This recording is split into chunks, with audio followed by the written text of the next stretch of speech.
Emotional intimacy isn't what you think it is, and that's why you're struggling to fix your marriage. Most couples focus on the wrong things: communication, quality time, but miss the foundation. What if I told you there are 5 behaviors you're doing backwards right now? This is research-backed, practical, and you can apply it tonight. Point 1. The assumption trap. Why you think they know. You come home exhausted. Your partner asks, "How was your day?" You say, "Fine." And you expect them to know you're not fine. You expect them to see the stress, feel your frustration, understand what you need. But they don't, and you feel invisible. Here's what's happening. You're expecting your partner to read your mind. Psychologists call this the closeness communication bias. The closer you are to someone, the more you assume they just know what you're feeling. But they don't. They're living in their own head, dealing with their own stress.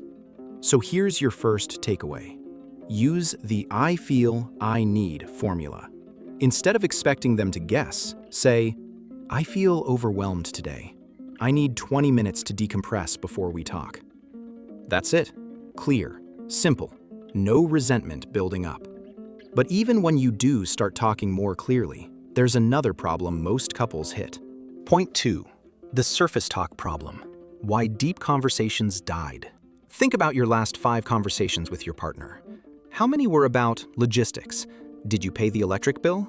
Who's picking up the kids? What's for dinner? You're coordinating life together, but you're not actually connecting. This is what kills emotional intimacy. You become business partners running a household, not lovers sharing a life. And here's what happens. You forget how to talk about anything real. You stop sharing your fears, your dreams, the thing that's been bothering you at work, because there's no space for it anymore. Let me show you the difference. Surface talk. How was your day? Fine. Yours? Good. Done. Deep talk. What's been on your mind lately? Honestly, I've been feeling stuck at work, like I'm not growing anymore. See the difference? Here's your takeaway. Use these 3 questions this week, not all at once, 1 per conversation. 1. What's something you've been thinking about lately? 2. What's one thing that made you feel good this week? 3. Is there something weighing on you that I don't know about? These aren't interrogation questions, they're invitations. But here's what stops most people from even trying this. Point 3. The shutdown response. When your partner pulls away. You try to have a deeper conversation. You ask a meaningful question, and your partner gives you nothing. One-word answers, changes the subject, or worse, they get defensive. Why are you analyzing everything? And you think, why do I even bother? Here's what's really happening. Your partner is scared. Not of you necessarily, but of being judged, of saying the wrong thing, of being vulnerable and having it used against them later. Maybe because it has been before, maybe in past relationships, maybe even in this one. The psychological term is emotional flooding. When someone feels overwhelmed, their brain literally shuts down communication. They go into self-protection mode. It's not personal, it's survival. So here's your takeaway. The one response that opens them back up. When they shut down, don't push. Don't say, "Why won't you talk to me?" Instead, say, "I can see this is hard. We don't have to talk about it right now, but I'm here when you're ready." No judgment. Then actually drop it. Give them space. They'll come back when they feel safe. But safety isn't built in one conversation.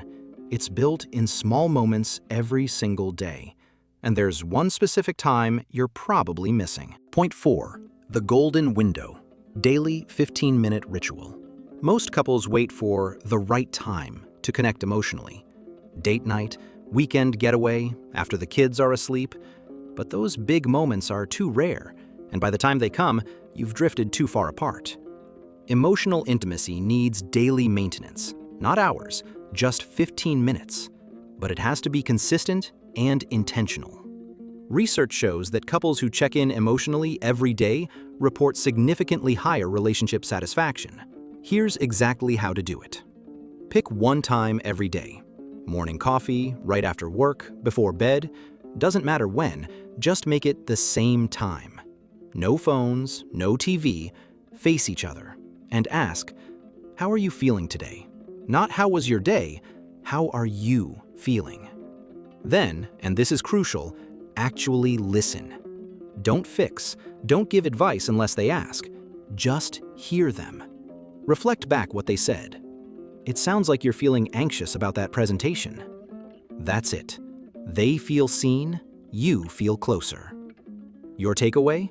Start tonight. Set a 15-minute timer. Try it for 1 week. See what happens. But I need to warn you about the one mistake that destroys all of this progress. Point 5. The weaponizing vulnerability mistake. Trust killer. Here's what kills emotional intimacy faster than anything else. Using someone's vulnerability against them. Your partner finally opens up, tells you they're insecure about their job. 2 weeks later, you're in an argument and you say, well, maybe if you were better at your job, we wouldn't be in this mess. The moment you do this, you've broken something. Your partner learns it's not safe to be honest with you. They shut down, they stop sharing, and you wonder why they've become distant. Let me be clear, this happens more than you think. In the heat of an argument, we reach for whatever hurts most. But emotional intimacy requires a rule. What they share in vulnerability stays sacred. You don't use it as ammunition, ever. Here's your takeaway. The repair rule. If you mess up, and you will, acknowledge it immediately. Say, I'm sorry. What you shared with me was in trust, and I broke that. I won't do it again. Then don't. Prove through your actions that they're safe with you. Because here's the truth about emotional intimacy. It only takes one person to start rebuilding it. So start tonight. Pick one thing from this video, just one. Use the I feel, I need formula. Ask one deep question. Create that 15-minute ritual. And watch what happens when you stop waiting for your partner to change and start being the person who makes emotional intimacy possible. If this helped you, leave a comment below with the one thing you're going to try first. And if you want more practical psychology for your relationship, subscribe, because we're just getting started.